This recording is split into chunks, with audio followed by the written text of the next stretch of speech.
आइए क्लास शुरू करते हैं इस टॉपिक का CV4 poly halogen compounds part 2। चलिए क्लास शुरू करते हैं टेट्राक्लोरोमीथेन। अगर हम इसके स्ट्रक्चर की बात करें तो इसका स्ट्रक्चर भी लगभग टेट्राहेड्रल होता है, जिसको आप यहाँ पर देख सकते हैं।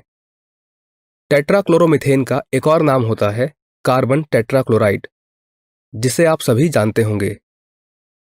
आइए देखते हैं कि टेट्राक्लोरोमीथेन के कौन कौन से इंपॉर्टेंट यूजेस हैं।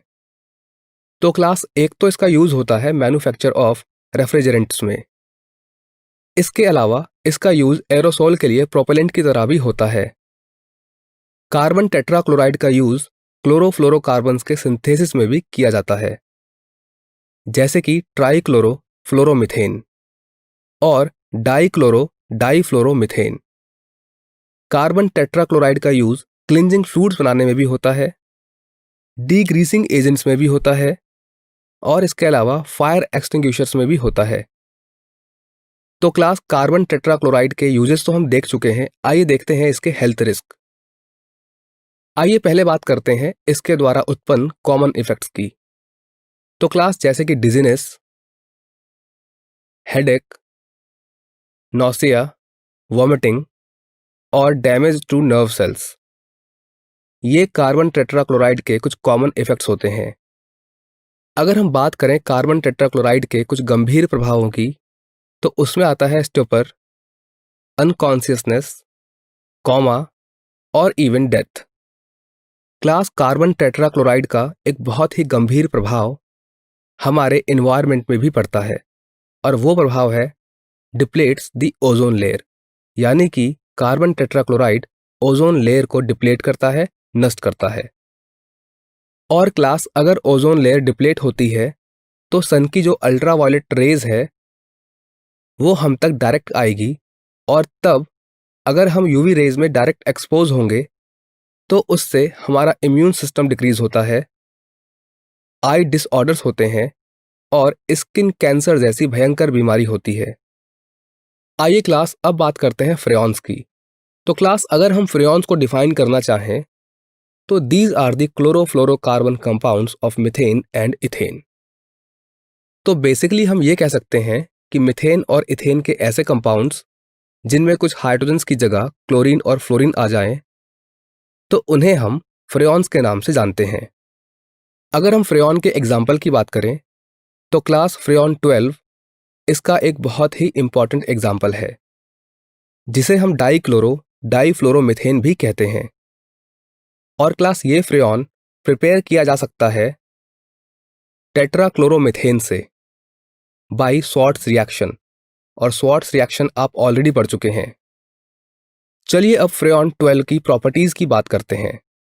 तो क्लास ये एक्सट्रीमली स्टेबल कंपाउंड है, ये बहुत अनरिएक्टिव होता है, नॉन टॉक्सिक होता है नेचर में, नॉन कोरोसिव होता है, और ये एक ऐसी गैस के फॉर्म में पाया जाता है जिसको ईजिली लिक्विड अवस्था में लाया जा सकता है। अगर हम फ्रेयॉन्स के कुछ यूजेस की बात करें तो क्लास इनका यूज होता है एरोसोल में प्रोपेलेंट्स की तरह, रेफ्रिजरेशन की तरह, और एयर कंडीशंस में भी इनको यूज किया जाता है। तो क्लास आई होप कि अब तक आप समझ चुके होंगे कि फ्रेयॉन्स क्या होते हैं और इनको हम कहाँ कहाँ यूज करते हैं। लेकिन क्लास ये फ्रेयॉन्स हमारे एनवायरनमेंट के लिए बहुत ही हानिकारक होते हैं। आइए जानते हैं कैसे। क्लास जब ये फ्रेयॉन्स हमारे इक्विपमेंट्स जैसे कि रेफ्रिजरेटर और एयर कंडीशनर से रिलीज होते हैं, और जब ये स्ट्रेटोस्फेयर तक पहुंचते हैं, तो क्लास वहां पर ये फ्रेयॉन्स फ्री रेडिकल्स में कन्वर्ट होते हैं, और ये फ्री रेडिकल्स ओजोन लेयर को डिप्लेट करते हैं। और क्लास यहाँ पर एक बात इंपॉर्टेंट है कि जो फ्रेयॉन्स से मिलने वाले फ्री रेडिकल्स होते हैं, इनका लाइफ टाइम बहुत ज़्यादा होता है, इसीलिए एक फ्री रेडिकल भी ओजोन के बहुत ज़्यादा मॉलिक्यूल्स को डिप्लेट यानी कि नष्ट कर सकता है। तो क्लास इसलिए फ्रेयॉन्स हमारे ओजोन लेयर के लिए बहुत ज़्यादा हानिकारक हैं। आइए क्लास अब पढ़ते हैं DDT के बारे में। तो क्लास अगर हम DDT के स्ट्रक्चर की बात करें तो उसका स्ट्रक्चर आप यहाँ पर देख सकते हैं। और क्लास ये जो DDT है, इसका जो कंप्लीट नेम है वो होता है डाइक्लोरो डाइफिनाइल ट्राइक्लोरोइथेन, जो कि आप स्ट्रक्चर से भी समझ सकते हैं। सबसे पहले पॉल मुलर ने यह डिस्कवर किया था कि डीडीटी इंसेक्टिसाइड्स की तरह बहुत ज़्यादा इफेक्टिव कंपाउंड होता है। आइए देखते हैं डीडीटी के यूजेस क्या हैं। तो क्लास, अगर हम डीडीटी को देखें तो ये बहुत ज़्यादा इफेक्टिव होता है अगेंस्ट मॉस्क्यूटो के, जो कि मलेरिया के लिए उत्तरदायी होते हैं। इसके साथ साथ लाइस, जो कि टाइफस जैसी बीमारी के लिए उत्तरदायी होती है। अगर हम डीडीटी के हेल्थ रिस्क की बात करें कि इससे हमें हेल्थ पर क्या क्या दुष्प्रभाव देखने को मिलते हैं, तो क्लास, कुछ टाइम बाद ऐसा हुआ था कि जो इंसेक्ट्स थे उन्होंने डीडीटी के प्रति रेजिस्टेंस डेवलप कर लिया था। इसका मतलब यह है कि अब इन इंसेक्ट्स पर डीडीटी का बहुत ज़्यादा प्रभाव देखने को नहीं मिलता था। इसके साथ साथ जो डीडीटी है वो फिश के लिए हाईली टॉक्सिक पाया गया। और क्लास, डीडीटी का यूज इंसेक्ट्स को किल करने के लिए जब फार्मर्स बहुत बड़े पैमाने पर करने लगे तो उससे क्या होता था कि ये डीडीटी हमारी बॉडी में फैटी टिश्यूज में स्टोर होता था। और ये एक ऐसा कंपाउंड है जो हमारी बॉडी में बहुत स्लोली मेटाबोलाइज होता है।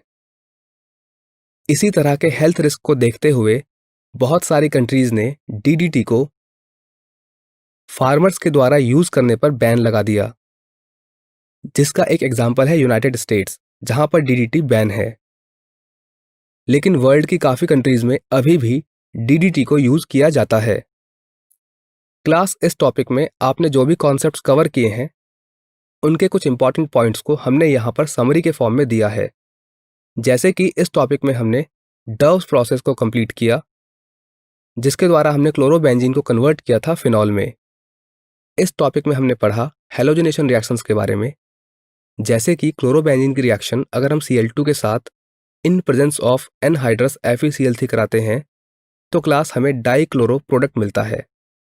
इसके अलावा हमने यहाँ पर नाइट्रेशन भी कवर किया, जहाँ पर हमने क्लोरोबेंजीन का नाइट्रेशन किया with HNO3 and conc H2SO4, जिससे हमें ऐसा प्रोडक्ट मिला जिसमें क्लोरोबेंजीन का नाइट्रेशन हुआ, जैसा कि आप यहाँ पर देख सकते हैं। और क्लास, इस टॉपिक में हमने सल्फोनेशन भी कवर किया, जिसमें हमने क्लोरोबेंजीन का सल्फोनेशन किया। इसके लिए हमने कॉन्क H2SO4 को डाला और उसको हीट किया, जिससे क्लोरोबेंजीन की पैरा पोजीशन पर SO3H ग्रुप लग जाता है। इसके अलावा हमने फिडेलक्राफ्ट एल्काइलेशन देखा, जहां पर हमने क्लोरोबेंजीन की रिएक्शन CH3Cl के साथ in presence of anhydride AlCl3 कराई, तब क्लोरोबेंजीन की पैरा पोजीशन पर CH3 यानी कि एल्काइलेशन हो जाता है। आफ्टर एल्काइलेशन हमने फिडेलक्राफ्ट एसाइलेशन भी देखा, जहां पर क्लोरोबेंजीन की रिएक्शन हमने एसिटिल क्लोराइड के साथ इन प्रेजेंस ऑफ AlCl3 कराई, जिससे क्लोरोबेंजीन की पैरा पोजीशन पर एसाइलेशन हुआ और COCH3 ग्रुप वहां पर इंट्रोड्यूस हुआ। क्लास, इसके अलावा हमने इस टॉपिक में वुड्स फिटिग और फिटिग रिएक्शन को भी देखा, और हमने ये भी जाना कि पॉली हैलोजन कंपाउंड्स क्या होते हैं, जिनमें हमने डाइक्लोरोमीथेन, ट्राइक्लोरोमीथेन, फ्रेऑन्स और डीडीटी को स्टडी किया। क्लास, इस टॉपिक को कवर करने के बाद आप इन क्वेश्चंस को सॉल्व करेंगे। ये क्वेश्चंस हैं NCERT के एक्सरसाइज क्वेश्चंस और अवंती वर्कबुक के यहाँ पर मेंशन किए हुए क्वेश्चंस, यानी कि question number 8, question number 9, question number 11 का सेकंड पार्ट और क्वेश्चन नंबर 14।